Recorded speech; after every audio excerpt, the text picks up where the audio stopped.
मिल नहीं पा रही है, चलो मैं एनर्जी दूंगा फैट को सेव करते हुए। ठीक है, तो क्या होता है, प्रोटीन भी हो या कार्बोहाइड्रेट्स भी हो, अगर आप अपने मील्स ज्यादा स्किप करते हैं वो फैट में कन्वर्ट हो जाता है ना, ताकि आपके फ्यूचर स्टार्वेशन स्टेट के लिए आपकी बॉडी यूज करे। तो ऐसा होता है बॉडी का मैकेनिज्म। ठीक है, वो हर एक चीज के लिए रेडी होती है।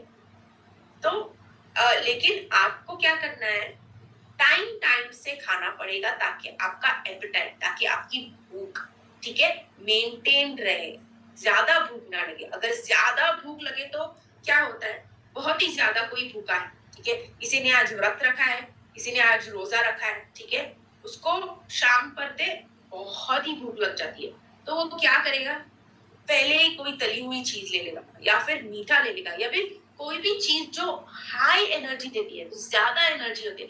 आज मैंने फास्ट किया है, चलो मुझे थोड़ा एक्स्ट्रा चावल डाल दो, ठीक है, ऐसे नहीं होता। एक्चुअली आपकी बॉडी वैसे सिग्नल्स देती है, ठीक है, लेकिन आपको समझदारी से ये स्टेप लेना पड़ेगा कि कौन सी चीज आप कितनी मात्रा में खाएं। ठीक है, तो आजकल शुगर, सॉल्ट, अल्कोहल हो, टोबैको हो, फैट जो अनहेल्दी तरीके का फैट होता है, जो कि तेल ऐसा होता है कि उसमें समोसे बार बार तले जाते हैं, बार बार तले जाते हैं, उस तरीके का तेल होता है ना। तो वो तेल जो होता है उसमें ट्रांस फैट या फिर सैचुरेटेड फैट ज्यादा यूज किया जाता है। ठीक है, अगर वो रेगुलर वेजिटेबल ऑयल भी हो तो वो बार बार यूज करने के कारण क्या हो जाता है, वो ट्रांस फैट हो जाता है, ठीक है, जो कि अनहेल्दी है। और सिंपल कार्बोहाइड्रेट, जैसे मैंने आपको एग्जांपल बोला कि चावल, आज चावल ज्यादा खा लो, मैंने एक मील स्किप कर दिया तो चावल ज्यादा खा लो, या फिर रोटी एक एक्स्ट्रा ले लो, है ना। तो यही हो रहा है आजकल का रूटीन। ठीक है, लेकिन जो कोई भी हर्बलाइफ कम्युनिटी में है वो तो बेहतर जानता होगा ब्रेकफास्ट की अहमियत, है ना, अपने डिनर की अहमियत और लंच की अहमियत। स्किप करने से किसी का वेट मैनेज नहीं होता, स्किप करने से किसी का कोई भी हेल्थ गोल रीच नहीं होता, अचीव नहीं होता। उसको हर टाइम पे थोड़ा थोड़ा करके कुछ ना कुछ लेना पड़ेगा। ठीक है, ये बेसिक एडवाइस होती है। और जब भी आप लेंगे तो ये देखिए राइट हैंड साइड पे जो भी है ना, यहाँ पे जो प्लांट प्रोटीन है या प्रोटीन है, vitamin, minerals, good fats, fibre, water, ठीक है, ये सारी चीजें लेनी पड़ेगी। लेकिन ये थोड़ा सा कॉम्प्लिकेटेड है ना। तो आप हमारे खाने पे तो लेबल नहीं होगा। जब चिकन सामने रखा है, चिकन पे एक लेबल नहीं होगा, जैसे प्रोटीन लिखा नहीं होगा। ठीक है, कोई भी सब्जी पड़ी है उस पे कौन सा विटामिन है या कौन सा मिनरल है ऐसा तो नहीं लिखा होगा। ठीक है, तो ये सब चीजें over the period of time आप समझेंगे, ठीक है, हमारे जरिए से। और आप अपनी नॉलेज एक्सटेंड करिएगा न्यूट्रिशन के बारे में, ठीक है, ताकि आपको समझ हो कि आप जो ले रहे हैं आपकी बॉडी के लिए वो आहार पहुंचा पा रहा है, नरिशमेंट पहुंचा पा रहा है या नहीं पहुंचा पा रहा है। ठीक है, तो ये हमारी जीएनपी भी जो है ना, इसी का रूल फॉलो करती है। ठीक है, मैंने पहले आपको बताया था कि बैलेंस्ड रेशियो में होना चाहिए। जैसे 30% ऑफ फैट हो गया, 30% ऑफ प्रोटीन हो गया, 40% ऑफ कार्बोहाइड्रेट हो गया।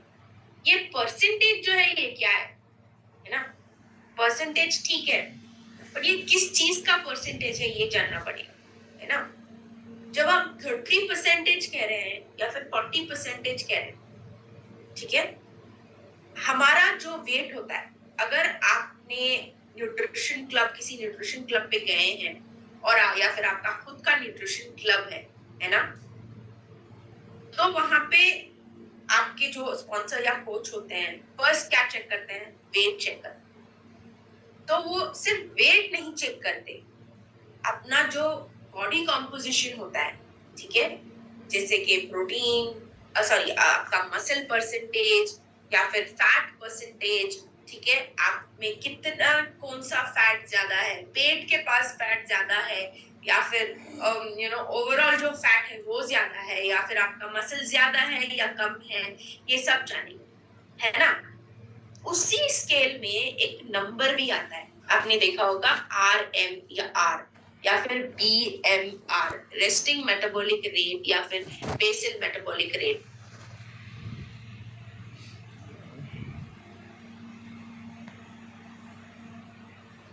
ये रेस्टिंग मेटाबॉलिक रेट जो है ना, वो आपके बॉडी टाइप का कैलोरी काउंट देता है कि आपकी बॉडी को उस वजन में सरवाइव करने के लिए इतने कैलोरीज लेने पड़ेंगे। ठीक है, अगर आपको वजन घटाना है तो उसमें से -500 कर दीजिएगा। अगर आपको वजन बढ़ाना है तो उसमें से +500 कर दीजिएगा। सपोज ये वैल्यू कैसी आती है, 1400 या 1800 या 1700 ऐसा वैल्यू आती है, तो उसमें आप -500 वेट लॉस के लिए करें, +500 जो है वेट गेन के लिए करें। उस नंबर का जो 40% हम कहते हैं, उसको उतना कार्बोहाइड्रेट्स आपकी डाइट में जाना चाहिए, उतना 30% का प्रोटीन आपके डाइट में जाना चाहिए और 30% ऑफ फैट हमारे डाइट में जाना चाहिए।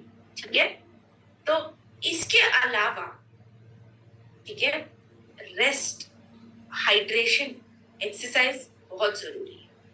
ठीक है, तो आप अगर ये चीजें, बेसिक चीजें मेंटेन नहीं करेंगे तो आपका जो वेट, जो भी गोल है आपका, ठीक है, वो उस गोल तक आप नहीं पहुंच पाएंगे। ठीक है, तो ये एक बेसिक स्ट्रक्चर होता है, तो ये आप ध्यान में रख लीजिए, इसके हिसाब से फॉलो करिए। लेकिन यहाँ पे ट्रिक ये है, चलो कार्बोहाइड्रेट मैंने 40% बोला, कार्बोहाइड्रेट तो मैं किसी से भी ले सकती हूँ, है ना, प्रोटीन में किसी से भी ले सकती हूँ, फैट तो चलो समोसे ही खा लूं आज, उसमें भी तो थोड़ा फैट होता है, 30% फैट तो जरूरी है ना। तो ये आपके दिमाग में यूजुअली आता है, ठीक है, जब ये परसेंटेज हम बात करते हैं। तो ये समझना जरूरी है यहाँ पे कि आप फैट में हेल्दी फैट लें या अनहेल्दी फैट लें। तो ये 30% कहाँ से आना चाहिए, हेल्दी फैट से। कार्बोहाइड्रेट्स में भी 40% कहाँ से आना चाहिए, गुड कार्ब्स से। ठीक है, प्रोटीन जो आना चाहिए ज्यादातर प्लांट सोर्स से, ठीक है, और जो कि लीन मीट हम कहते हैं, जैसे चिकन हो गया या फिर फिश हो गया, लीन, जिसमें फैट नहीं होता, एनिमल फैट नहीं होता है ना, या फिर कम होता है, तो उस हिस्से को हम लीन फैट कहते हैं, लीन प्रोटीन कहते हैं, है ना। तो वैसा प्रोटीन, उस तरीके के प्रोटीन से हम 30% प्रोटीन ले सकते हैं। ठीक है, तो ये हुआ जीएनपी के बारे में। अभी जब हम प्रोटीन की इतनी बात कर रहे हैं, जैसे मैंने कहा कि आपको प्रोटीन फैट कार्बोहाइड्रेट जो है मैक्रो की कैटेगरी में आता है। तो फर्स्ट मैक्रो की कैटेगरी में और फर्स्ट जो इम्पोर्टेंस है वो प्रोटीन का इम्पोर्टेंस है। ठीक है, तो प्रोटीन है तो सब कुछ है, प्रोटीन है तो अपनी बॉडी का स्ट्रक्चर है। हर एक चीज, अपने सर से लेके, अपने बाल से लेके, नाखून से लेके, आंख से लेके, होठ से लेके, सब कुछ प्रोटीन का इन्वॉल्वमेंट होता है। हर एक चीज पे मसल फाइबर जो है होता है। जैसे मैं अपने होठ हिला रही हूँ, मसल की वजह से हिला रही हूँ, ठीक है। मैं हाथ हिला पा रही हूँ क्योंकि वो मसल की वजह से हिला पा रही हूँ, ठीक है। तो ये जो भी मसल सेल होते हैं वो एक लिविंग सेल्स होते हैं, ठीक है, उसमें जान होती है। whereas जो ये फैट सेल्स होते हैं ना, फैट सेल्स बॉडी में हमारे फैट सेल्स भी होते हैं, वो डेड सेल्स के हिसाब है, ठीक है। तो प्रोटीन एनर्जी भी देती है, प्रोटीन अपना बॉडी स्ट्रक्चर भी देती है, प्रोटीन मूवमेंट में भी हेल्प करती है, हर एक चीज में। तो इसीलिए हम कहते हैं बिल्डिंग ब्लॉक। जैसे आप कोई इमारत खड़ा करना चाह रहे हैं तो वो ब्लॉक्स जोड़ जोड़ जोड़ के ही आप इमारत खड़ा करेंगे, है ना। तो इसी हिसाब से अपना प्रोटीन भी है। लेकिन प्रोटीन का स्ट्रक्चर ऐसे होता है, ठीक है। हाँ, तो स्ट्रक्चर जाने से पहले हम ये समझे,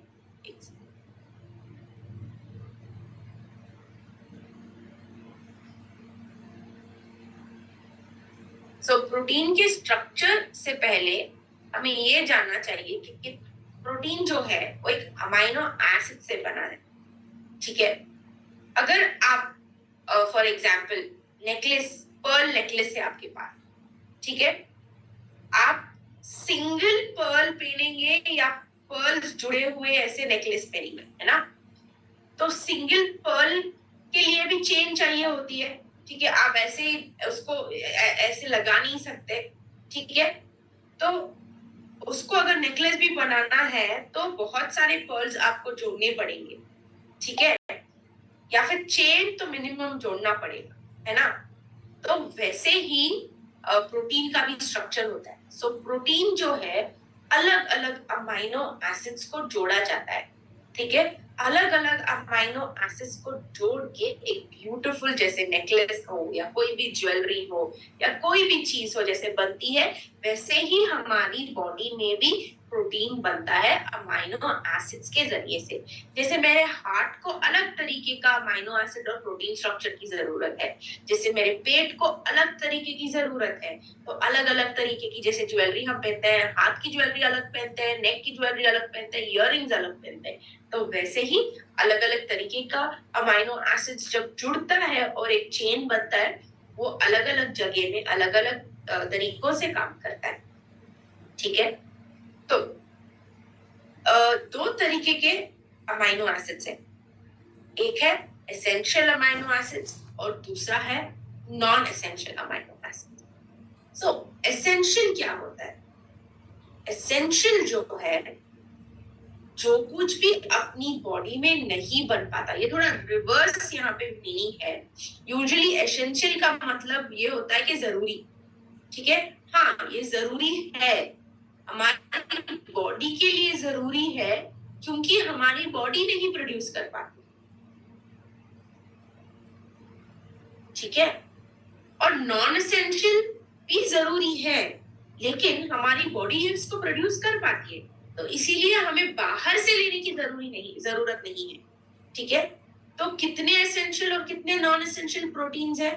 9 एसेंशियल और 12 एसेंशियल। सब लोग प्लीज ध्यान से सुनिएगा क्योंकि हम बीच बीच में क्विज भी करेंगे, ठीक है, क्या पता मैं यही क्वेश्चन पूछ दूं आपको। तो 9 एसेंशियल होते हैं और 12 नॉन एसेंशियल होते हैं, ठीक है।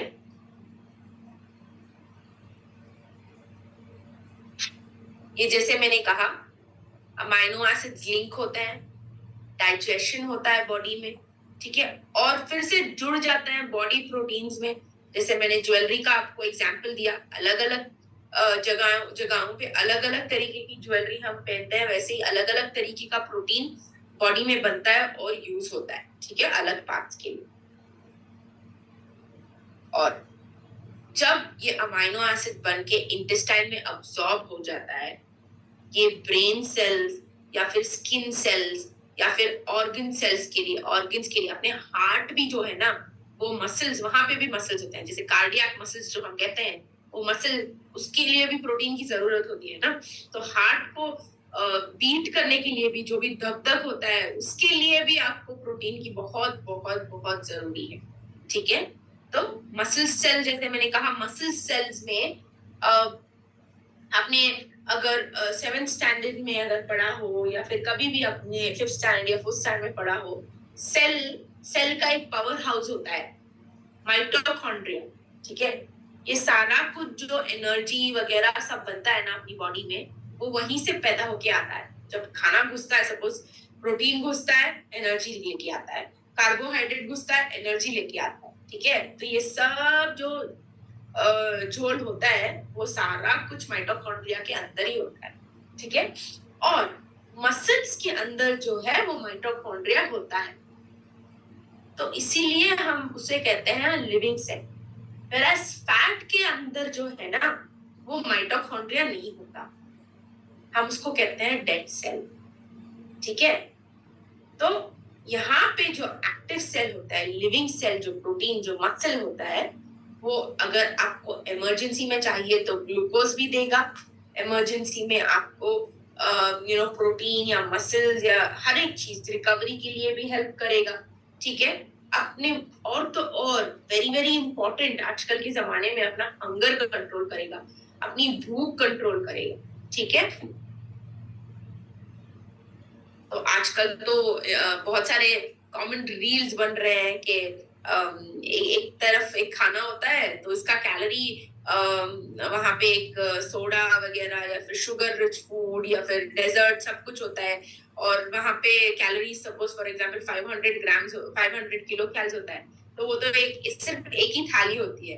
तो और एक जगह जो है, आई एम श्योर आप सबने देखा होगा, तो और एक तरफ क्या होता है, बहुत सारी चीजें होती हैं और बहुत सारी चीजें खाने के बाद हमको 500 किलो कैलोरीज मिलती है। ठीक है, तो आप सोच सकते हैं कि आपको वो बहुत सारी चीजें खा के इतना कैलोरीज पाना है कि थोड़ी चीज खा के ज्यादा कैलोरीज पाना है। ठीक है, तो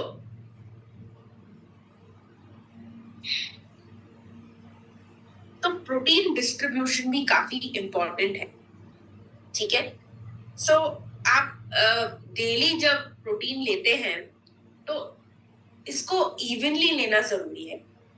ऐसे नहीं होना चाहिए कि सुबह आपने लिया, शाम में नहीं लिया, लंच में थोड़ा बहुत ले लिया, या फिर रिवर्स, सुबह बहुत बिजी हो, कुछ खा नहीं पा सकता, खा पी नहीं सकते, तो आपने काफी कम ले लिया। फिर आपको ओके मैम ने बोला है कि प्रोटीन खाना है, अभी मैं जाके प्रोटीन खाऊंगा, सुबह से मैंने कुछ प्रोटीन नहीं लिया है। अगर एक मील में आप ज्यादा प्रोटीन कॉन्सेंट्रेट करते हो तो वो क्या होता है, फैट में कन्वर्ट हो जाता है, क्योंकि आपकी बॉडी को उतनी जरूरत नहीं है। एक टाइम पे कम से कम 20 से 30 ग्राम ही आपकी बॉडी डाइजेस्ट कर पाती है। उससे अगर आप ज्यादा लोगे तो वो होगा कन्वर्टेड इनटू फैट। ठीक है, क्योंकि आपकी बॉडी उतना ही यूज करेगी जितना उसको चाहिए होता है। ठीक है,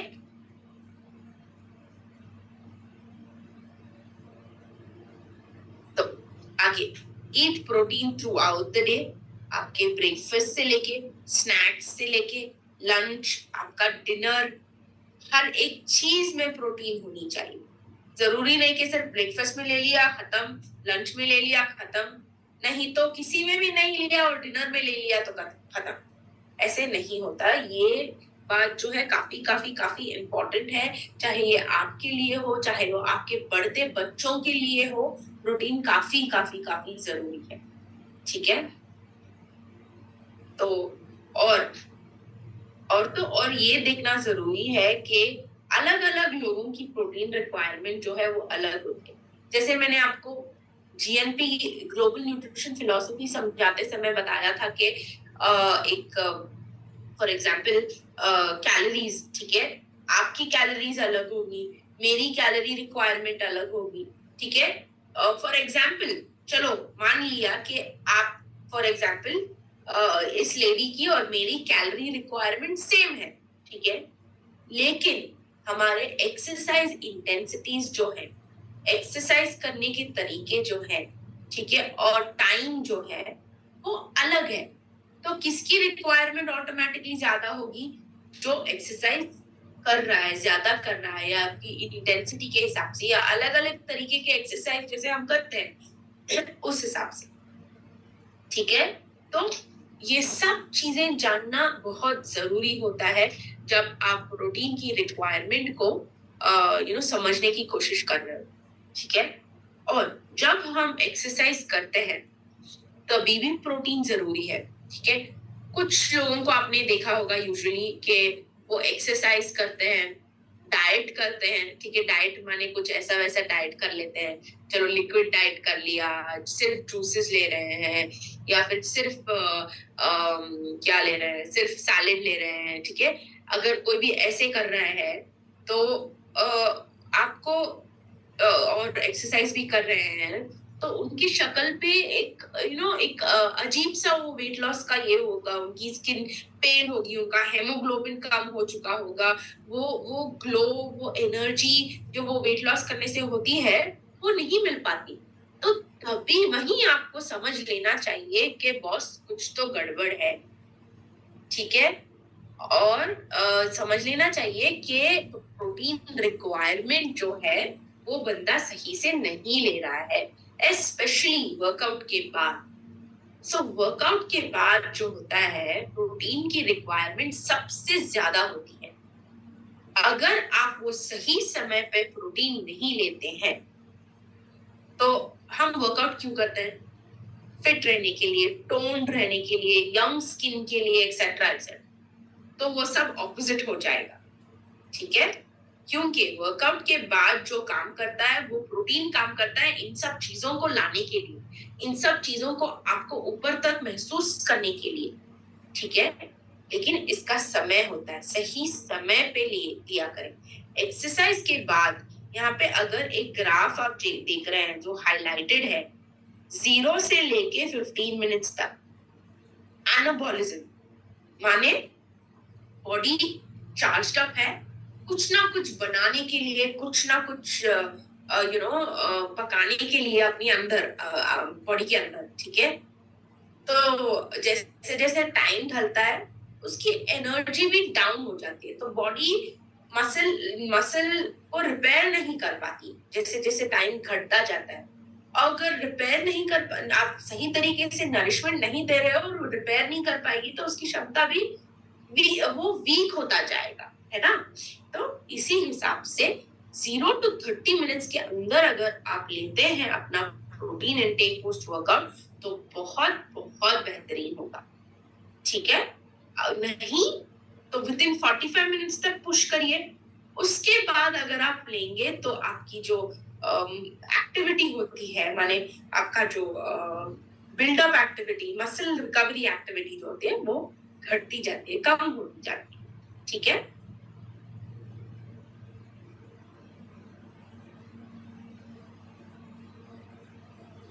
एक टाइम फ्रेम और कार्बोहाइड्रेट भी बहुत जरूरी है। तो कुछ लोग ज्यादातर जब पोस्ट वर्कआउट प्रोटीन लेते हैं, तो सिर्फ प्रोटीन प्रोटीन के बारे में ही ध्यान देते हैं, लेकिन ये भी ध्यान में रहे कि पोस्ट वर्कआउट जब कुछ भी आप लेते हैं, ठीक है, उसमें थोड़ा कार्बोहाइड्रेट्स भी होना चाहिए, ठीक है? कार्बोहाइड्रेट्स किस लिए होना चाहिए मैं आपको बताती हूँ। सपोज आपका मसल जो है, ठीक है, मसल तक अभी प्रोटीन अमाइनो एसिड में ब्रेक डाउन हो गया है। वो जो अमाइनो एसिड है मसल के अंदर घुसना चाह रही है, लेकिन ये घुस नहीं पाती। क्यों घुस नहीं पाती? क्योंकि उसको चाबी चाहिए। ये जो चाबी का काम है ना, कार्बोहाइड्रेट करता है। जैसे आप अपने घर के अंदर चाबी के बगैर घुस नहीं पाते, उसी तरीके से वो जो प्रोटीन या अमाइनो एसिड होता है, वो अपने मसल के अंदर सही काम करने के लिए जा नहीं पाता, ठीक है? तो इसीलिए कार्बोहाइड्रेट काफी इंपॉर्टेंट है पोस्ट वर्कआउट। और ये है हमारी प्रोटीन कैटेगरी। फॉर्मूला 1 में प्रोटीन है, कम से कम 9 ग्राम का प्रोटीन आपको मिलेगा। पर्सनलाइज प्रोटीन पाउडर 1 सर्विंग में 5 ग्राम्स का प्रोटीन मिलेगा, ठीक है? शेक मेट में ओवरऑल 1 सर्विंग 10 ग्राम्स तक का प्रोटीन मिलेगा, ठीक है? वैसे ही बच्चों के लिए डाइनो शेक है, हर्बल 24 रीबल स्ट्रेंथ। अभी मैंने पोस्ट वर्कआउट के बारे में बताया आपको। सो पोस्ट वर्कआउट के बारे में मैंने आपको बोला कि प्रोटीन जरूरी है, लेकिन प्रोटीन के साथ साथ कार्बोहाइड्रेट भी जरूरी है ना? तो हमारे रीबल स्ट्रेंथ में 2:1 रेशियो आपने देखा होगा कि प्रोटीन भी मौजूद है, कार्बोहाइड्रेट भी मौजूद है, ठीक है? ताकि वो एक सिनर्जिस्टिकली, मतलब साथ साथ काम करे, है ना? तो आगे हमें ये तो हुआ प्रोटीन की कहानी। अभी हम कार्बोहाइड्रेट्स के बारे में समझेंगे। सो कितना कार्बोहाइड्रेट्स बताया गया था? 40% कार्बोहाइड्रेट्स बताया गया, ठीक है? तो कार्बोहाइड्रेट्स में भी 2 तरीके के कार्बोहाइड्रेट्स होते हैं, एक गुड और एक बैड। ये तो हुए बच्चों के टर्म्स। तो आप लोग मुझे बताइए कौन सी वो 2 कार्बोहाइड्रेट की कैटेगरी है? आप चैट सेक्शन में बता सकते हैं 2 कार्बोहाइड्रेट्स की categories.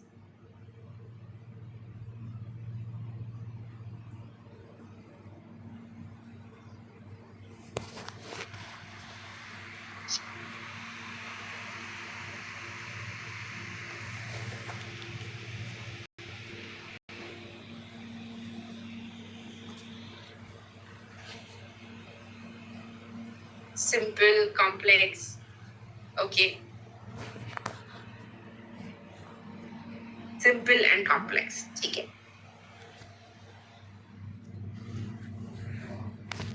Correct. So simple and complex, ठीक है, बढ़िया आंसर। तो कार्बोहाइड्रेट जैसे मैंने कहा उसमें भी एनर्जी है, उसमें भी फ्यूल है। जैसे आपके मोटरसाइकिल के लिए आपने पेट्रोल डाला था, तो वैसे ही इसमें भी आप आपकी बॉडी को जब आप खाते हैं, माने आपकी बॉडी को आप पेट्रोल दे रहे हैं, तो वो एनर्जी में कन्वर्ट होगा, है ना। ये मेन सोर्स ऑफ एनर्जी है जहां आपके ब्रेन तक पहुंच सकती है। और ये भी हंगर को, भूख को मिटाएगा, लेकिन सही तरीके का कार्बोहाइड्रेट लेना पड़ेगा जो कि फाइबर देता है। और फाइबर कहाँ से आता है? फाइटोन्यूट्रिएंट से आता है। मैंने जैसे प्लांट्स हो गए, हमारे पत्ता सब्जी हो गया, या फिर सब्जियां, अलग अलग तरीके की सब्जियां हो गई, उसमें जो है फाइबर मिलता है और उसमें फाइटोन्यूट्रिएंट्स भी मिलते हैं, ठीक है। सिंपल कार्बोहाइड्रेट्स, मैं यहाँ पे वेरी साइंटिफिक एग्जाम्पल नहीं दूंगा। सिंपल कार्बोहाइड्रेट्स, सिंपल सा एग्जाम्पल, पेपर है, ठीक है, आप पेपर को जला दीजिए, तो पेपर जलाने के बाद जो पेपर है बहुत जल्दी खत्म हो जाता है, जल जाता है, जल के राख हो जाता है, ठीक है। इसी तरीके से आप वुड, माने वुड को हिंदी में क्या कहते हैं, ठीक है, वुड आप समझ जाइएगा, वुड जो होता है, ठीक है, अगर आप वुड को जलाएंगे वो काफी घंटे जलेगा और काफी घंटे हमें हीट देता रहेगा, माने energy in the form of heat देता रहेगा, है ना। तो वैसे ही सिंपल कार्बोहाइड्रेट्स जो है, जो आप खाते हैं, वो क्विक एनर्जी देता है और खत्म भी हो जाता है, और फिर से आपको जल्दी भूख लगना भी स्टार्ट हो जाती है।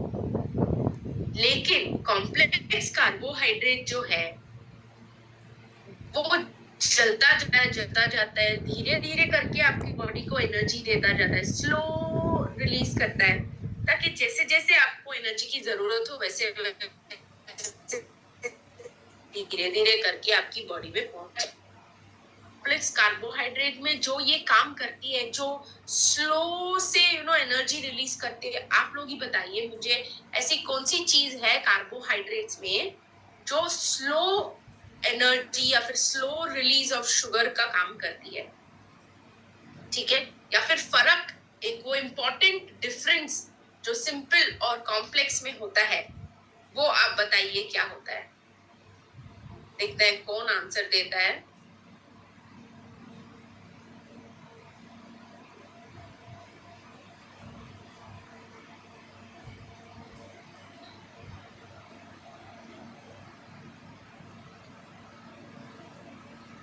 वुड, लकड़ी, अच्छा वेरी गुड। कलिका गर्ज यहाँ पे बहुत अच्छा एग्जाम्पल दिया है सुनील कुमार यदुवंशी जी ने। Sweet potato versus white potato.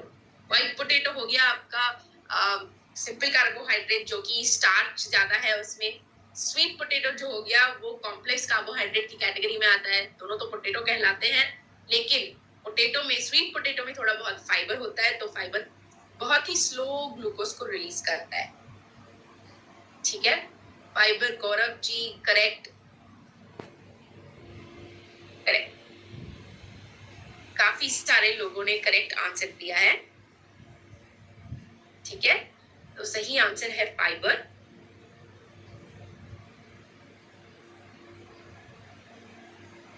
जब हम कोई भी चीज प्रोसेस करते हैं, है ना, ज्यादा प्रोसेस करने के कारण फाइबर जो है लूज हो जाता है। जैसे फॉर एग्जांपल सिंपल सा ले लीजिए आप, फ्रूट को अगर आप जूस करेंगे, जूस उसका बनाएंगे, तो उसके पूरे जो फाइबर है, उसके जो खाने का, फ्रूट्स के अंदर के जो धागे होते हैं जो फाइबर की काम करते हैं, ठीक है, वो सारा टूट जाएगा। वो टूटने के कारण सिर्फ आपको शुगर मिलेगा, माने सिर्फ आपको सिंपल कार्बोहाइड्रेट ही मिलेगा, ठीक है। Now why do we need fiber? Fiber is required for fullness, ठीक है। फाइबर एनर्जी नहीं देता है, ठीक है, लेकिन फुलनेस, अपनी गट हेल्थ को क्यों, जैसे हमें खाने की जरूरत है, हमारे पेट के अंदर जो माइक्रो ऑर्गेनिजम्स है उनको भी तो खाने की जरूरत है ना, तो वो खाना जो है फाइबर है। ठीक है, दो तरीके के फाइबर होते हैं, सॉल्युबल फाइबर और इनसॉल्युबल फाइबर। सिंपल है, सॉल्युबल फाइबर मेरा फेवरेट एग्जांपल जो कि मैं हमेशा ये बताती हूँ। सॉल्युबल फाइबर जो है, स्पॉन्ज लीजिए, पानी को डालिए, स्पॉन्ज को ऊपर रख दीजिए, पूरा स्पॉन्ज जो है हेवी हो जाएगा, है ना। वो हेवी होने के कारण, फॉर एग्जाम्पल जैसे मैं यहाँ पे दिखाती हूँ, तो फॉर एग्जाम्पल कपड़ा, अगर आप कपड़ा ले लीजिए, ठीक है, भिगा हुआ नहीं है, लाइट सा कपड़ा है, ठीक है, उसको मैं ढकेल या फिर फूंक मारूं तो वो हिल जाएगा, वो थोड़ा आगे चला जाएगा, दूर चला जाएगा। वही चीज को मैं अगर हेवी कर दूं, पानी डाल के उसको पूरा पानी को अब्सॉर्ब करने के लिए दूं, तो सिर्फ फूंक मारने से वो कपड़ा हिलेगा नहीं? हिलेगा, ठीक है, हिलेगा नहीं, लेकिन दूसरों को भी तो जब वो हेवी हो जाता है ना, फॉर एग्जाम्पल सॉल्युबल फाइबर एक हेवी होने के बाद एक नेट की तरह हो जाता है, ठीक है। फॉर एग्जाम्पल कोलेस्ट्रॉल आ रहा है, तो वो कोलेस्ट्रॉल को ब्लड स्ट्रीम में, यहाँ पे पूरा ब्लड स्ट्रीम, इमेजिन करिए यहाँ पे पूरा ब्लड स्ट्रीम है, माने अपना खून, शरीर का खून है जहाँ पे न्यूट्रिएंट्स जा रही है, ठीक है। तो कोलेस्ट्रॉल जो है वो कोलेस्ट्रॉल को आगे नहीं जाने देता,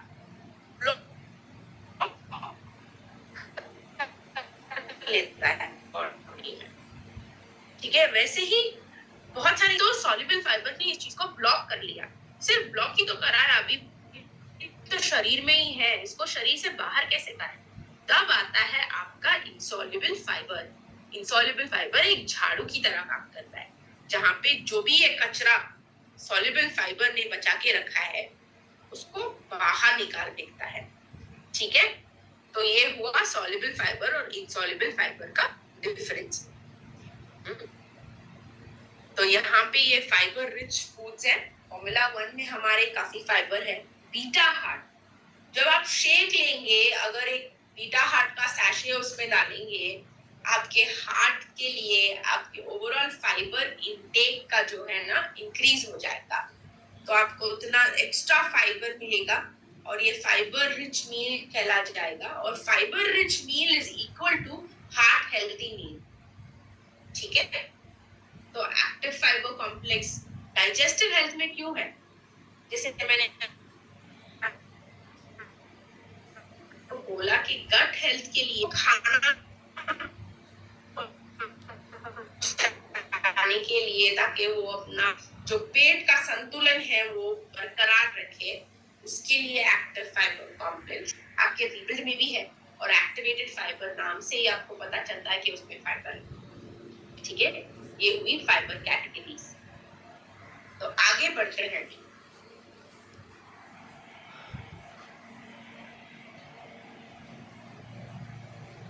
सबका दुश्मन फैट है ना, आप दुश्मन कहेंगे ये दोस्त कहेंगे, ये आप बेहतर जाने, ठीक है।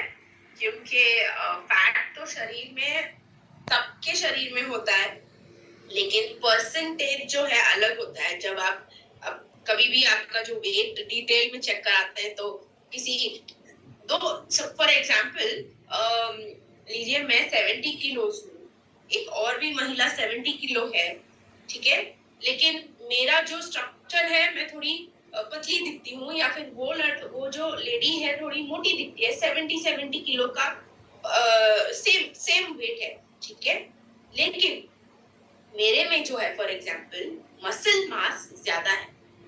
तो मसल मास क्या होता है? मसल मास डेंसिटी हेवी होती है, जैसे कि आपका आयरन, ठीक है। तो आयरन 1 किलो का आयरन अगर आप लेंगे तो इतनी सी ही जगह लेगा, ठीक है। लेकिन अगर 1 किलो का अगर कॉटन लेंगे, 1 किलो का कॉटन सोचिए कितनी जगह लेगा, 1 किलो का कॉटन, है ना। तो ये कॉटन का जो ये है वो फैट होता है, ठीक है।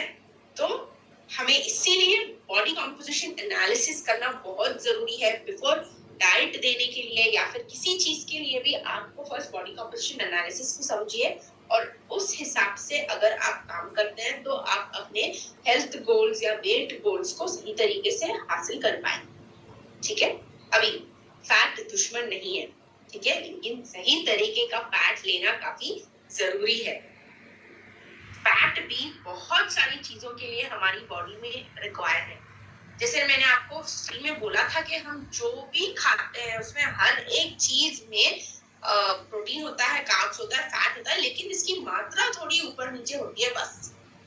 For example rice, unrefined rice मतलब अनपॉलिश्ड राइस अगर आप लेते हैं, ठीक है, तो उसका जो ऊपर का हिस्सा जो होता है वो ब्रांड जो हम कहते हैं, उसमें भी तो ऑयल होता है थोड़ा बहुत, जिससे हम राइस ब्रांड ऑयल एक्सट्रैक्ट करते हैं, है ना। तो वो जो वेजिटेबल ऑयल्स होता है वो हेल्दी होते हैं, ठीक है। और फैट इसीलिए जरूरी है कि जाके ताकि हमारी बॉडी में जो विटामिन हैं, ताकि हमारी बॉडी में जो विटामिन वेरी वेरी एसेंशियल, हम कभी कभार लेते तो हैं, काफी सारा सब्जी खाते हैं, काफी सारे फ्रूट्स खाते हैं, लेकिन हमारे शरीर तक पहुंच नहीं पाता। क्यों पहुंच नहीं पाता? क्योंकि वो अब्सॉर्ब नहीं हो रहा है हमारे शरीर तक, इसीलिए हमारी हर एक बॉडी का हर एक हिस्सा उसको यूज नहीं कर पा रहा है, क्योंकि अब्सॉर्प्शन नहीं हो पा रहा है। जैसे कि विटामिन ए डी ई के जो है ये फैट सॉल्युबल विटामिन है, वो तभी हमारी शरीर को लगेंगे तब उसके साथ फैट मौजूद होगा, तो ठीक है, तो तभी जाके विटामिन ए अपना विटामिन ए का काम करेगी, और विटामिन के जो है उस हिसाब का, ई डी उस हिसाब से काम करेगी, ठीक है। और जैसे मैंने ये पहले आपको समझाया था, हमारे फैट्स जो है कैलोरी डेंस होते हैं। सपोज 4 किलो कैलोरीज कार्बोहाइड्रेट दे रहा है तो ये 9 किलो कैलोरीज देगी। यहाँ पे दूसरा एग्जांपल है, 2 बड़े कैरेट आपके पास है, वो 45 कैलोरीज दे रहा है, तो यहाँ पे सिर्फ एक छोटा सा टीस्पून जो है वो 45 कैलोरीज देगा, है ना। तो कैलोरी डेंस कहा जाता है। फैट के भी अलग अलग रूप है। सैचुरेटेड फैट, ना सैचुरेटेड फैट क्या है? जो कुछ भी रूम टेम्परेचर पे आप रखेंगे, ठीक है, सपोज यहाँ पे इस टेम्परेचर में वाटर ही है, लिक्विड ही है ना, लेकिन यहाँ पे इस रूम टेम्परेचर में अगर मैं एनिमल फैट, बटर या फिर कोई भी सॉलिड जो फैट होता है, डालडा, ऐसी चीजें रख दूं, तो वो लिक्विड रहेगा कि सॉलिड बन जाएगा, माने थोड़ा कट हो जाएगा, ठीक है, तो ऑब्वियसली सॉलिड हो जाएगा। और सॉलिड होने के कारण ये सैचुरेटेड फैट की कैटेगरी में आता है, और इसका इस्तेमाल बहुत ही कम करना पड़ेगा, ठीक है। तो अनसैचुरेटेड फैटी एसिड जो है वो रूम टेम्परेचर पे लिक्विड होते हैं, ये ज्यादातर प्लांट्स से पाए जाते हैं, ठीक है, और ये हेल्दी होते हैं। हेल्दी होने के बावजूद भी आप सिर्फ लिमिटेशन में ही ले सकते हैं, ज्यादा नहीं ले सकते, है ना। तो इसमें भी एसेंशियल फैटी एसिड्स होते हैं। एसेंशियल माने मैंने आपको बताया था, जो अपना शरीर इसको प्रोड्यूस नहीं कर सकता, इसको हमें एक्सटर्नल सोर्स से लेना पड़ेगा हमारे शरीर तक पहुंचाने के लिए। उसी कैटेगरी में एक ऐसा है ओमेगा 3 फैटी एसिड, ठीक है। ओमेगा 3 जो है वो हमारा शरीर नहीं बना सकता, हमें उसको एक्सटर्नली लेना पड़ेगा, और ये ज्यादातर जो है सी फूड में पाया जाता है और कुछ प्लांट सोर्सेज में भी पाया जाता है, ठीक है। 3 तरीके के होते हैं, ALA, PA, ठीक है। तो ओमेगा 3 फैटी एसिड काफी एसेंशियल है हर एक चीज के लिए, चाहे वो आपके हार्ट के लिए हो, माइंड के लिए, मेंटल हेल्थ के लिए क्यों ना हो, बहुत सारी चीजों के लिए ओमेगा 3 की जरूरत होती है। और ये आपके नट्स से, फिश से, जैसे ब्रोकली हो गया, एवोकाडो हो गया, ऐसी चीजों से मिलता है, ठीक है। ओमेगा 3 और ओमेगा 6 की भी जरूरत होती है, ठीक है। तो फैट्स को आप अगर लेना चाहिए तो प्लीज बैलेंस करें, नहीं तो आप फैट इंटेक को रिड्यूस करें, लिमिटेड रखें, ठीक है। अगर बादाम भी खाना है तो आप ज्यादा नहीं खा सकते, लिमिटेड क्वांटिटी में आपको लेना पड़ेगा। सो इसको waist to reduce, fried foods को अवॉइड करें, लीन प्रोटीन्स जो मैंने कहा, ठीक है, जो जिस हिस्से में फैट नहीं होता एनिमल प्रोटीन में, या फिर जैसे चिकन हो या फिश हो, वैसे आप सिलेक्ट करें। लो फैट ले या नॉन फैट ले। लो फैट कुकिंग मेथड्स जैसे फ्राई ना करके या फिर शैलो फ्राई ना करके उसको सिर्फ सॉटे करें या फिर एयर फ्राई करें, ठीक है। फ्रूट फॉर डेजर्ट लें, क्योंकि आजकल के बहुत सारे डेजर्ट्स और आइसक्रीम्स जो भी है वो भी है ना, उसमें ज्यादा फैट डाला जाता है। कुछ तो आइसक्रीम्स ऐसी है कि वो बन भी नहीं है तो फैट से ही बन रही है, दूध से नहीं या फिर क्रीम से नहीं, ठीक है। तो Herbalife products containing omega 3 fatty acids, herbal lifeline, ठीक है। तो हर्बल लाइफलाइन में EPA है और DHA है, इकासोपेंटेनोइक एसिड एंड डोकासोहेक्सेनोइक एसिड। काफी टेक्निकल हो गया, लेकिन इसका फुल फॉर्म यही है, EPA है और DHA है, ठीक है। तो वो ये हुआ फैट्स के बारे में। अभी हमारी और एक कैटेगरी जो है वो विटामिन्स एंड मिनरल्स है। तो विटामिन्स एंड मिनरल्स हम इसको क्विकली ग्रो थ्रू करते हैं। माइक्रो न्यूट्रिएंट्स, ठीक है, वेरी स्मॉल क्वांटिटी में इसकी जरूरत है। और जैसे मैंने कहा है इसमें 2 लार्ज क्लासेस हैं। एक क्लास तो मैंने आपको समझाया ADEK, जो कि फैट सॉल्युबल है। अगर इसके साथ आप कोई भी फैट की चीज, जो हेल्दी फैट की चीज नहीं लेते हैं, तो वो अब्सॉर्ब नहीं हो पाता बॉडी में। और हमारे सप्लीमेंट्स जो हैं वो इस हिसाब से बनाया गया है कि उसमें थोड़ा बहुत फैट भी होगा ताकि ये सारे अब्सॉर्ब हो हमारे शरीर में, ठीक है। ये एनर्जी प्रोवाइड नहीं करती, जैसे कि फैट, कार्बोहाइड्रेट्स और प्रोटीन एनर्जी प्रोवाइड करते थे, ये एनर्जी नहीं प्रोवाइड करती। तो why do we need vitamins?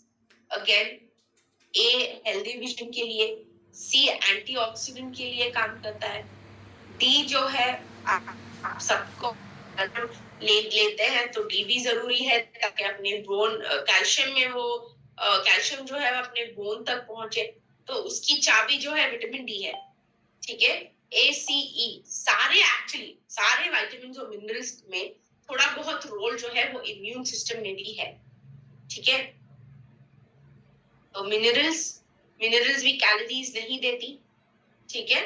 तो मिनरल्स हो गए जैसे जिंक, सेलेनियम, आयरन, कॉपर, ठीक है। Now why do we need minerals?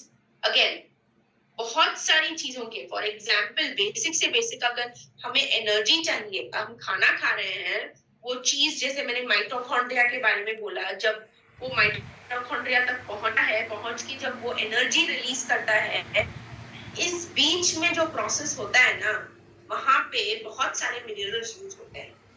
और अपना ब्लड प्रेशर भी बैलेंस करने के लिए मिनरल्स की जरूरत है, ठीक है।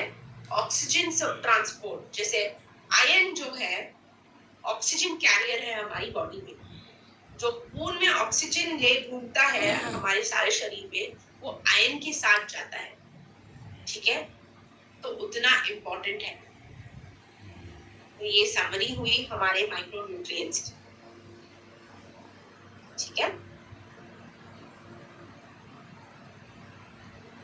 अभी तो इतनी सारी जो प्रोडक्ट्स हमारी हैं वो माइक्रो न्यूट्रिएंट कैटेगरी में आती है, ठीक है। तो माइक्रो न्यूट्रिएंट चाहे नाम, वो बोलते हैं ना, नाम छोटा पर कुछ कहावत है, वो भी सीधी से नहीं आ रही है, बट कुछ है, नाम छोटा दर्शन ऊंचे, कुछ ऐसा कुछ। तो है तो ये छोटी चीज, कम मात्रा में चाहिए, लेकिन इसका काम जो है ना शरीर में काफी ज्यादा है, ठीक है। तो इसीलिए हमारा ऑक्यूलर डिफेंस है, सेल एक्टिवेटर है, joint support, calcium, multivitamin and mineral जो कि भरपूर मल्टीविटामिन और मिनरल्स देता है, ठीक है। नाइटवर्क्स में भी विटामिन सी, फोलिक एसिड ये सब पाया जाता है, ठीक है। और फॉर्मूला 1 में भी एसेंशियल विटामिन और मिनरल्स है, ठीक है। तो इतना इम्पोर्टेंट होता है अपने विटामिन और मिनरल्स, ठीक है। इसके बाद हमारे जीएनपी के हिसाब से आता है हाइड्रेशन, वेरी वेरी इंपॉर्टेंट, ठीक है। अब स्पेशली समर में तो चलो ऐसे तैसे करके हम पी भी लेते हैं पानी, ठीक है। लेकिन नॉर्मल टाइम पे विंटर्स और जब बारिश का मौसम हो, हमारा पानी का इंटेक जो है काफी काफी काफी कम हो जाता है, ठीक है। प्लीज इस चीज को मेंटेन करें, चाहे वो समर ही क्यों ना हो या फिर विंटर ही क्यों ना हो, ठीक है। और हाइड्रेशन इसीलिए जरूरी है, अगर आपने हाइड्रेट बॉडी को सही तरीके से नहीं किया है तो आपका ब्लड जो है, जो कि लिक्विड है, इसके लिए भी वाटर चाहिए होता है, कितना कितना परसेंटेज, वो नहीं ले पाएगा न्यूट्रिएंट्स। जहाँ पे ये न्यूट्रिएंट्स पहुंचने हैं वो नहीं पहुंच पाएगा। जितना हमने अब तक स्टार्टिंग से समझा, वो कोई भी काम नहीं हो पाएगा पानी के बगैर, ठीक है। तो जरूरी है कि ज्यादा से ज्यादा आप पानी पिए, ठीक है। ज्यादा से ज्यादा माने 2 to 3 लीटर्स, या ठीक है। जैसे आप ज्यादा प्रोटीन अगर लेते हैं तो 4 लीटर्स तक जाता है। फाइबर अगर आप ज्यादा लेते हैं तो ध्यान में रखिएगा, कोई भी अगर फाइबर सप्लीमेंट इंक्लूड करता है तो फाइबर जो है, फाइबर ज्यादा पानी खींचता है, ठीक है। अगर आप पानी नहीं लेंगे तो फाइबर ज्यादा पानी खींच के आगे नहीं बढ़ पाएगा, ठीक है। उसको भी लुब्रिकेशन की जरूरत होती है। वो वैसे तो पानी ज्यादा खींचता है, खींचने के बावजूद उसको मूवमेंट की जरूरत होती है, जो कि नहीं हो पाता। तो ऐसे टाइम पे आपको ज्यादा पानी लेना पड़ेगा। और पानी जो जब मैं कह रही हूँ, जरूरी नहीं है कि आप पानी माने चलो आज जूस ले लिया या फिर कुछ कोला ले लिया या फिर एक आइस टी वगैरह ले लिया, आज का मेरा पानी का इंटेक खत्म। नहीं, आप अगर लेना चाहते हैं तो प्लीज लीजिए, लेकिन इसमें ये भी ध्यान रखिए कि कैलोरीज कितनी आएंगी, ठीक है। तो आई एम श्योर किसी को भी कैलोरी का बर्डन या कैलोरी का बोझ नहीं उठाना है। अगर नहीं उठाना है तो हाइड्रेट लीजिए, ठीक है। हाइड्रेट एक ऑन द गो फॉर्मेट है, वेरी वेरी इजी। जो कि भी इलेक्ट्रोलाइट्स, स्पेशली ये समर में इलेक्ट्रोलाइट्स की जरूरत इतनी होती है, इतनी ज्यादा है ना, क्योंकि बॉडी रेगुलरली डिहाइड्रेट होती जाती है। तो आप प्लीज उसको हाइड्रेट करें। हाइड्रेट माने पानी प्लस हाइड्रेट लें, ठीक है, ताकि आपको जो वो इलेक्ट्रोलाइट्स हैं वो मिल पाए बॉडी में, ठीक है। तो लास्ट जो है फाइटोन्यूट्रिएंट्स। तो फाइटोन्यूट्रिएंट्स, मैंने फाइटोन्यूट्रिएंट स्टार्टिंग में एक्सप्लेन किया था, तो आप बताइएगा फाइटोन्यूट्रिएंट्स अब क्या है।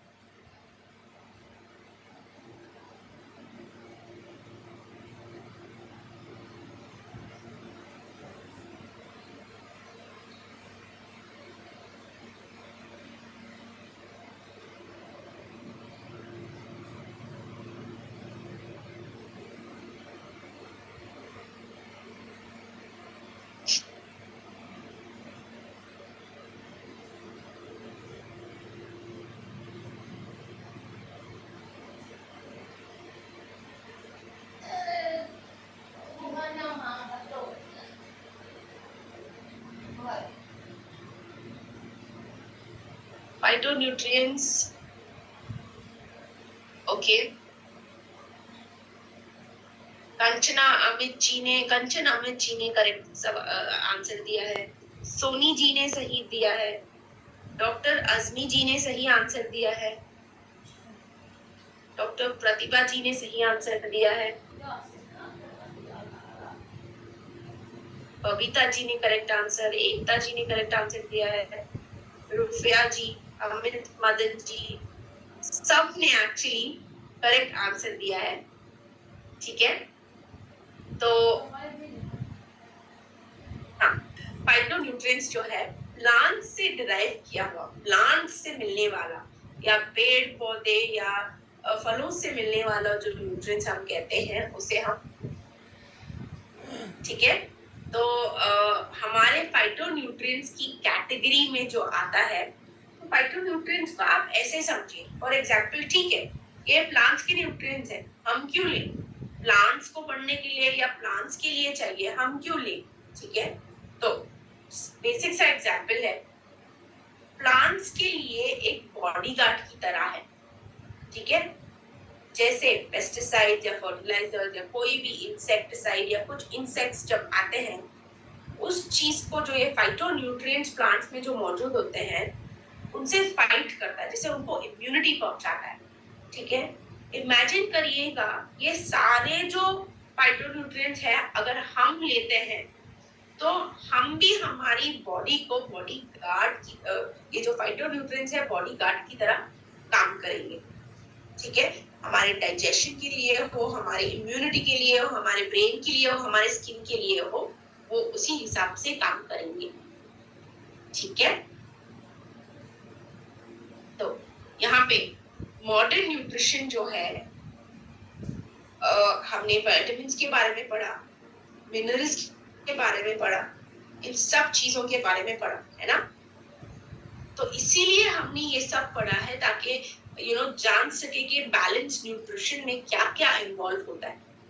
और आजकल की डाइट्स जो है ये सारे की न्यूट्रिएंट्स में काफी कम पाया जाता है, तो इसीलिए हर्बलाइफ न्यूट्रिशन जो है, ये न्यूट्रिशन फिलॉसफी हम इसीलिए फॉलो करते हैं ताकि हमारी बॉडी तक ऑप्टिमल न्यूट्रिशन, जितना हमें चाहिए उतना न्यूट्रिशन, चाहे आप किसी भी लेवल पे हो, चाहे आप एक एथलीट हो या चाहे आप एक रेगुलर वर्कर हो या फिर आप एक ज्यादा घूमने फिरने वाले बिजनेसमैन हो या घर बैठने वाले कोई भी या फिर किसी भी तरीके का आपका रूटीन, ठीक है, आप तक इतना न्यूट्रिशन चाहिए उतना न्यूट्रिशन ये पहुंचाता है, ठीक है।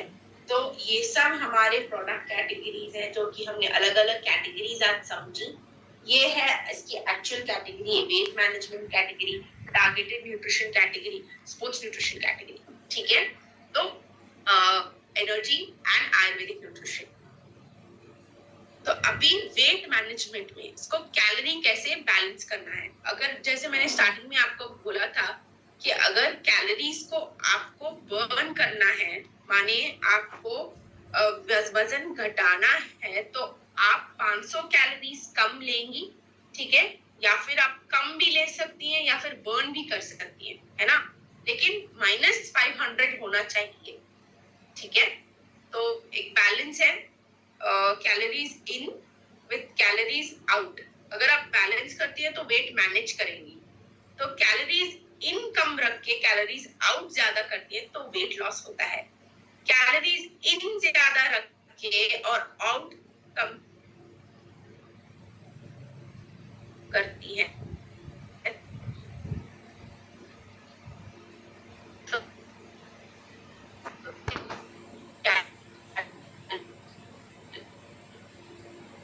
वेट गेन होता है ना। तो ये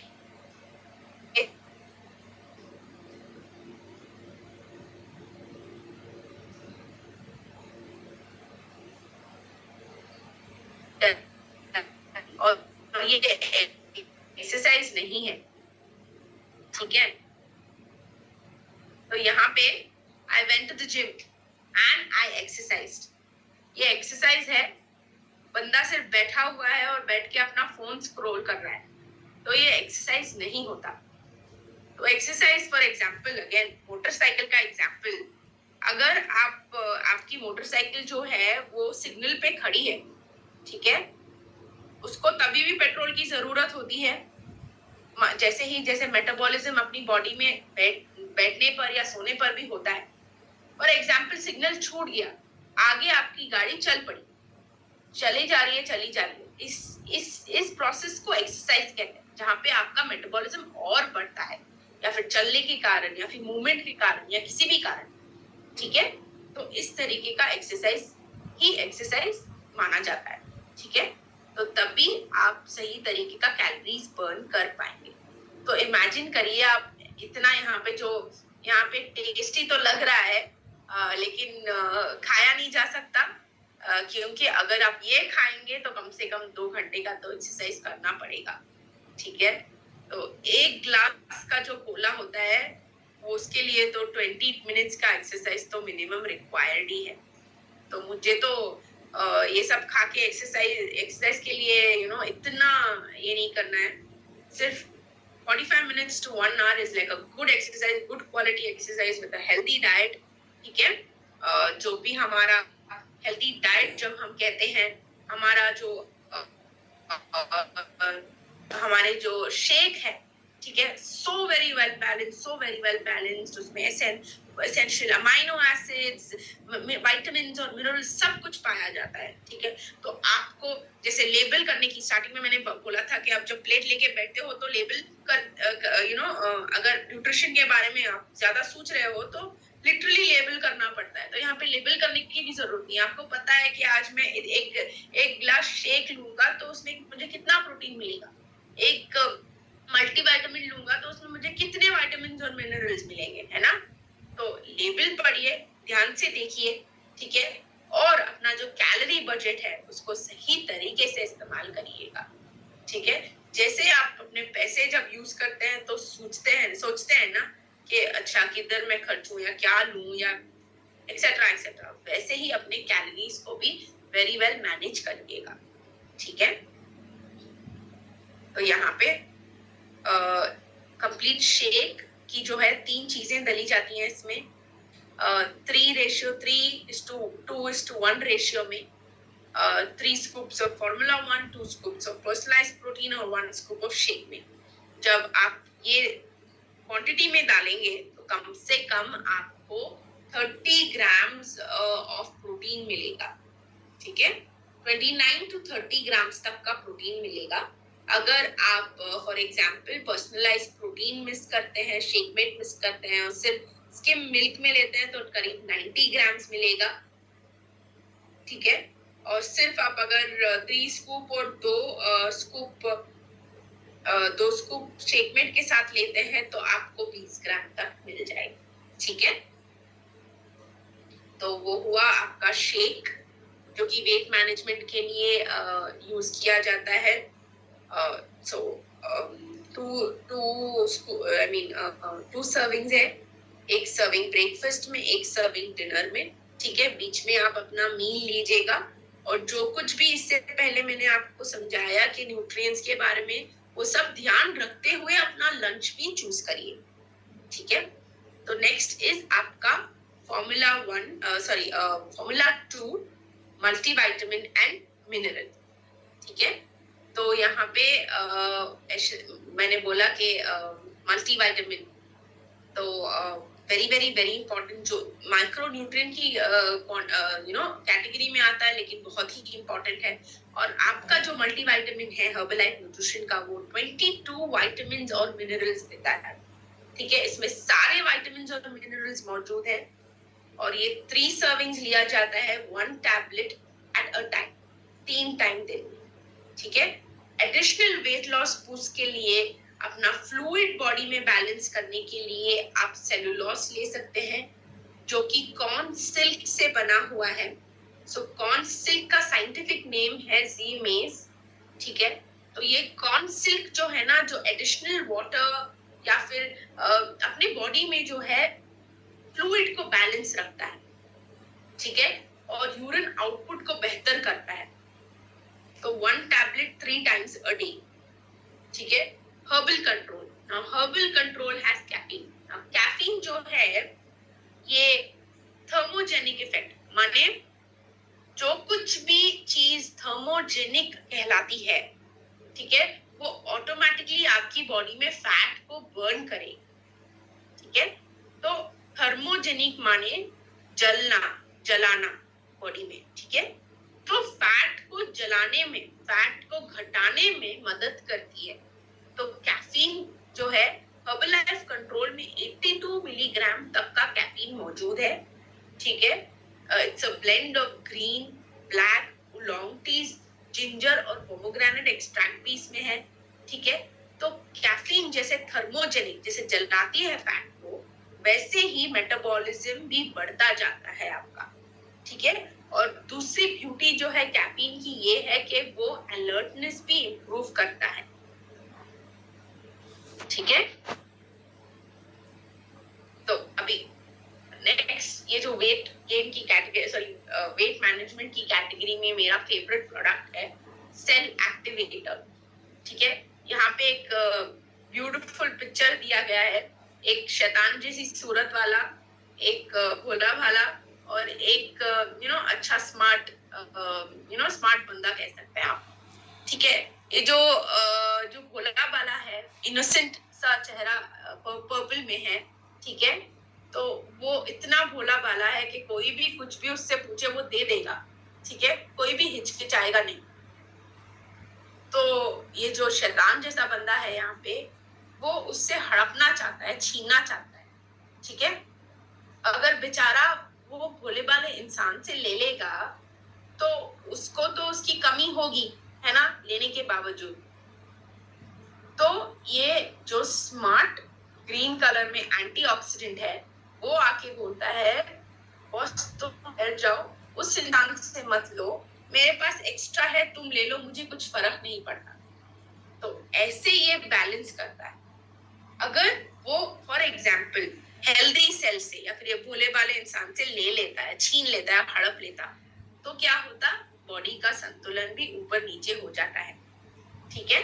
तो ये जो शैतान जैसी सूरत का है वो एक फ्री रेडिकल है, ठीक है, जो कि हमारे आजकल के पोल्यूशन की वजह से, यूवी रेस की वजह से, या फिर बहुत सारी चीजों के ब्लू लाइट की वजह से, हमारे रेडिएशंस की वजह से, ठीक है, बहुत सारी चीजों की वजह से फ्री रेडिकल, जंक फूड, बहुत सारी जो केमिकल्स या बहुत सारी चीजें जो यूज होती हैं, ठीक है, उन सारी चीजों से हमारे शरीर में फ्री रेडिकल मौजूद होता है, ठीक है। और हमारी जो सेल्स होती हैं हेल्दी सेल्स, उसको जाके अटैक करता है। अगर ये एंटीऑक्सीडेंट आप लेते हैं तो एंटीऑक्सीडेंट जो है ये अटैक होने नहीं देता, ठीक है, और बाकी सारी चीजें बैलेंस रहती हैं। इसमें अल्फा लिपोइक एसिड है, ठीक है। तो ये वाटर एंड फैट सॉल्युबल भी है। तो ये वाटर और फैट सॉल्युबल हो तो ये इजीली अब्सॉर्ब हो पाएगा, ठीक है। तो ये हुआ हमारी वेट मैनेजमेंट कैटेगरी के बारे में, ठीक है। इससे पहले कि मैं हेचन ग्रो के बारे में बताऊं, किसी ने मुझसे पूछा कि स्किन बूस्टर के बारे में कुछ बताइए, ठीक है। तो मैं आपको स्किन बूस्टर के बारे में बताती हूँ।